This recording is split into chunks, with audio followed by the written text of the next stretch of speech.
Helicopter விபத்தில் உயிரிழந்தோரின் பிள்ளைகளுக்கு உதவியுடன் கல்வி கட்டண விலக்களிப்பு. ஜார்ஜ் டவுனில் பள்ளிவாசலுக்கு அருகே சலசலப்பு. வைரல் வீடியோ தொடர்பில் போலீஸ் புகார். KLIA 1-2வது முனையங்களில் மின்சார ஸ்கூட்டர்களை பயன்படுத்தி பாதுகாப்பு மேம்படுத்தப்படும். KLIAவில் துப்பாக்கிச்சூடு நடத்திய ஆடவர் கொலை முயற்சி குற்றச்சாட்டை மறுத்தான். உலகின் முதல் பறக்கும் கார் ஸ்லோவாக்கியாவில் பயணி ஒருவருடன் வானில் வட்டமிட்டு சாதனை.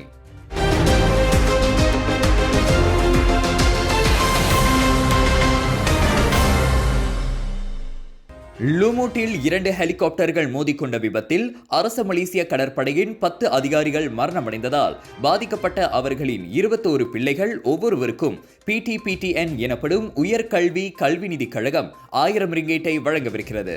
மேலும் மரணமடைந்தவர்களின் பிள்ளைகளில் எவராவது பல்கலைக்கழகத்தில் பயின்று வந்தால் அவர்களது கல்வி முடியும் வரை கல்வி கட்டணத்தை செலுத்துவதிலிருந்து விலக்கு அளிக்கப்படுவதாக உயர்கல்வி அமைச்சர் டத்தோஸ்ரீ ஜம்ரி அப்துல் கடீர் தெரிவித்திருக்கிறார். பாதிக்கப்பட்ட குடும்பத்தினரின் நிதி சிரமத்தை போக்கும் வகையில் இந்த முடிவு எடுக்கப்பட்டதோடு இதனை பிரதமர் டத்தோஸ்ரீ அன்வார் இப்ராஹிம் அனுமதித்துள்ளார் என்றும் அவர் தெரிவித்தார். எங்களது தரவுகளின்படி அந்த ஹெலிகாப்டர் விபத்தில் உயிரிழந்தவர்களின் 21 பிள்ளைகள் இன்னமும் பள்ளியில் பயில்கின்றனர். அவர்கள் SSPN சேமிப்பு கணக்கை பெறுவதற்கு அடையாளம் காணப்பட்டுள்ளதாக ஜம்ரி கூறினார். அதோடு அந்த பிள்ளைகளுக்கு உதவுவதற்கான திட்டத்தை தற்காப்பு அமைச்சு கொண்டிருக்கக்கூடும் என்றும் அவர் நம்பிக்கை தெரிவித்தார்.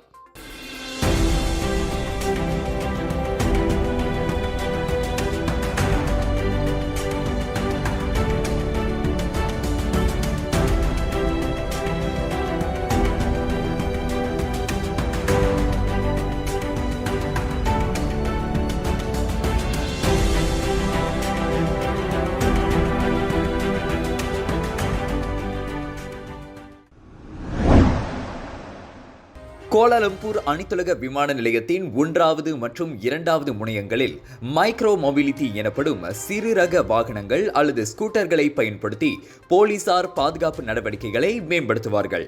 மின்சார ஸ்கூட்டர்களின் பயன்பாடு போலீசாரின் ரோந்து பணிகளை விரைவுபடுத்தும்.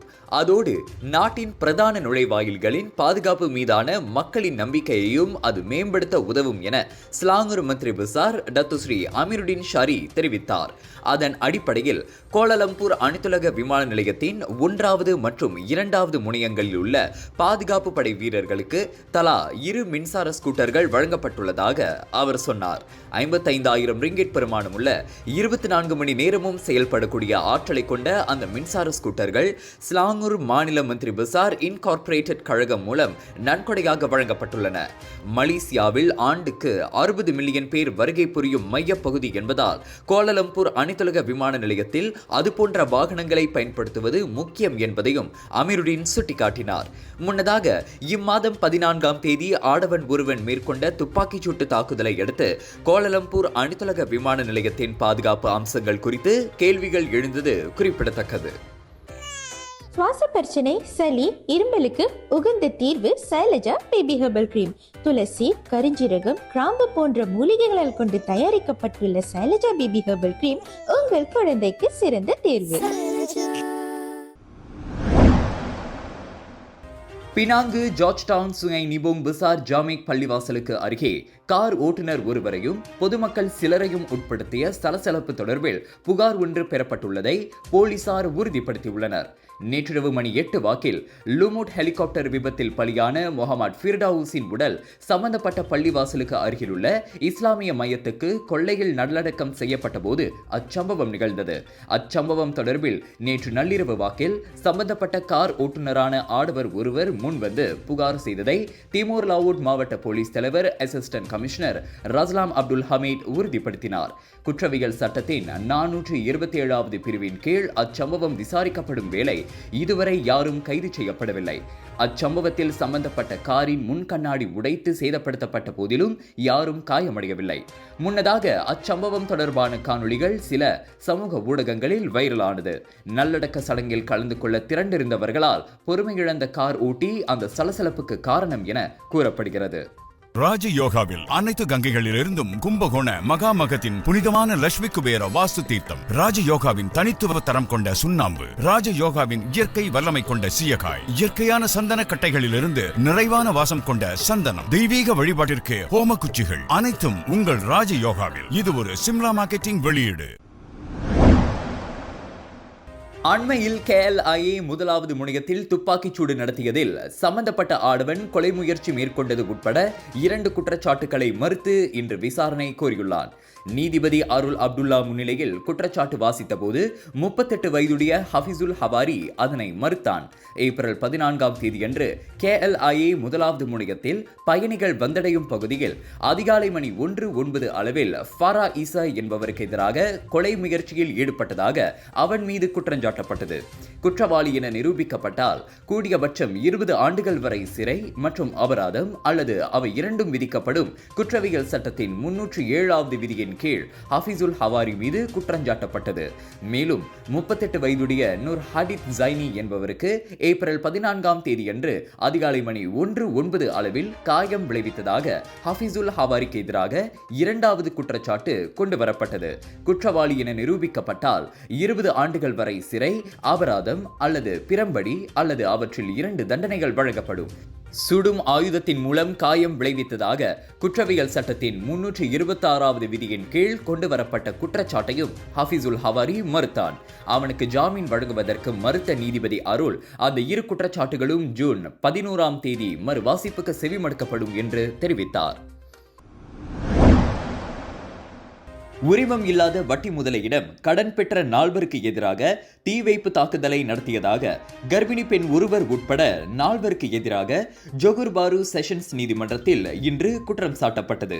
எனினும் 3 மாத கர்ப்பிணியான 42 வயது வீனோ சூ மெங்யிங், 32 வயது அப்துல் ஹலீம் முகமது நூர், 37 வயது நூர் அஸ்மான் ஹசன் அஷாரி, 58 வயது லியூ சூன் கியான் ஆகிய அந்நால்வரும் தங்களுக்கு எதிரான அந்த குற்றச்சாட்டை மறுத்து விசாரணை கோரினர்.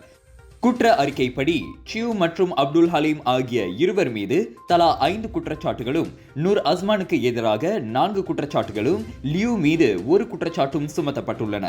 கடன் பெற்ற 4 வீடுகளையும் வாகனங்களையும் சேதப்படுத்தும் நோக்கில் மார்ச் 10ஆம் தேதிக்கும் 27ஆம் தேதிக்கும் இடைப்பட்ட காலத்தில் அவர்கள் அக்குற்றங்களை புரிந்ததாக நீதிமன்றத்தில் தெரிவிக்கப்பட்டது.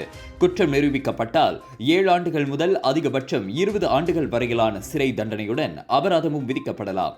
சியூ மற்றும் அப்துல் ஹலீமை தலா 70,000 ரிங்கிட் உத்தரவாத தொகையிலும், நூர் அஸ்மானை 56,000 ரிங்கிட் உத்தரவாத தொகையிலும், லியூவை 14,000 ரிங்கிட் உத்தரவாத தொகையிலும் விடுவிக்க இன்று நீதிமன்றம் அனுமதி வழங்கிய வேளை இவ்வழக்கு விசாரணை மே 23ஆம் தேதி செவிமடுக்கப்படும். கெடாவில் பாலிங்கில் 4 வட்டாரங்களில் நேற்று மாலையில் வீசிய புயலினால் 14 வீடுகள் சேதமடைந்தன. முகிம் சியோங், தவார், பக்காய், தெலோய் கனான் ஆகிய பகுதிகள் புயலின் பாதிப்புக்குள்ளாகின. இந்த சம்பவம் குறித்து நேற்று மாலை மணி 6 அளவில் புகார்களை பெற்றதாக பாலிங் மாவட்ட பொது தற்காப்பு அதிகாரி ஓய்வு பெற்ற லெப்டினன்ட் முகமது ஃபைசுல் அப்துல் அசீஸ் தெரிவித்தார்.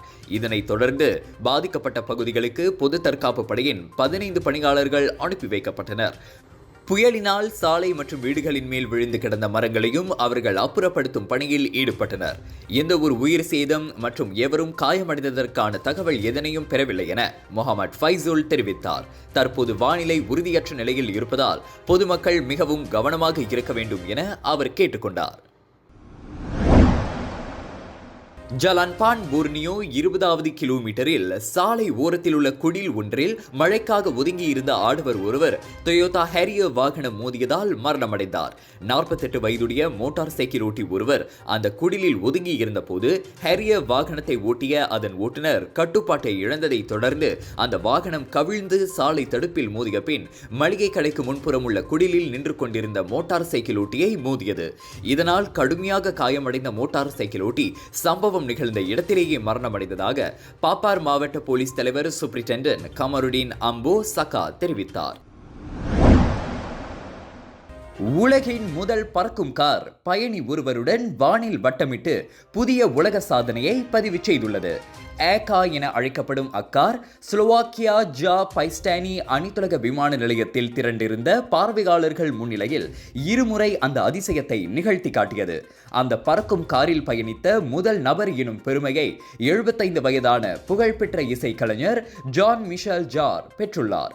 ஏகாரை ஸ்லோவாக்கியாவை தளமாக கொண்ட கிளைன் விஷன் நிறுவனம் தயாரித்துள்ளது. ஏகாரால் சில நிமிடங்களில் சாதாரண காரில் இருந்து பறக்கும் காராக மாற முடியும்.